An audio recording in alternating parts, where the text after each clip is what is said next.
அண்மை செய்தியை பார்த்து வருகிறோம். கோவை துடியலூரில் 3 பேரை சுட்டுப்பிடித்த இடத்தில் தடயவியல் துறையினர் ஆய்வில் ஈடுபட்டிருக்கிறார்கள். அது தொடர்பான அண்மை செய்தியை பார்த்து வருகிறோம்.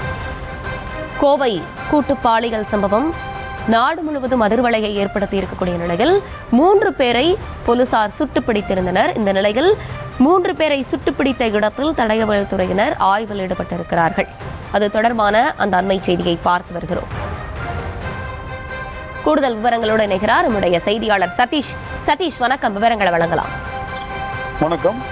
கோவை விமான நிலையம் பின்புறம் நேற்று முன்தினம் இரவு தன் ஆண் நண்பருடன் காரில் பேசிக் கொண்டிருந்த அந்த கல்லூரி மாணவியை ஒரு 3 பேர் கொண்ட கும்பல் பாலியல் பலாத்காரம் செய்தனர். அதே போல அந்த வாலிபரையும் அறிவாளால் வெட்டிவிட்டு தப்பி ஓடினர். இது குறித்து பெரும் அதிர்வலை கோவை மட்டுமல்ல, தமிழ்நாடு மட்டுமல்ல, இந்தியா முழுவதும் பெரும் அதிர்வலையை ஏற்படுத்தியது. இது தொடர்பான குற்றவாளிகளை பிடிக்க 7 தனிப்படைகள் அமைக்கப்பட்டிருந்தது.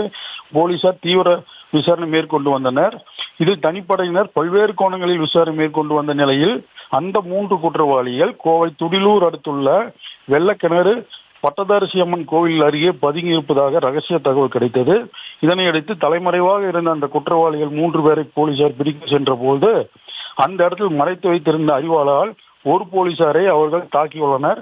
தாக்கிவிட்டு தப்பி ஓடிய போது தொடர்ந்து போலீசார் துப்பாக்கி சூடு நடத்தி அவர் 3 பேரை பிடித்தனர். பிடித்ததில் அவர்கள் 3 பேரும் பார்த்தீங்கன்னா சிவகங்கை மாவட்டத்தை சேர்ந்த குணா என்கிற தவசி, சதீஷ் என்கிற கருப்சாமி, கார்த்திக் என்கிற காளீஸ்வரன் என்பது தெரிய வந்தது.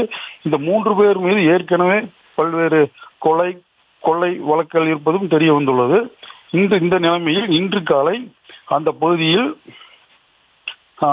துப்பாக்கி சூடு நடந்த அந்த பகுதியில் தடை நிபுணர்கள் சம்பவ இடத்துக்கு விரைந்து வந்து அந்த பகுதி எப்படிப்பட்ட அங்கே என்னென்ன நடந்திருக்கு அப்படின்னு சொல்லி தற்போது ஆய்வு செய்து வருகிறார்கள்.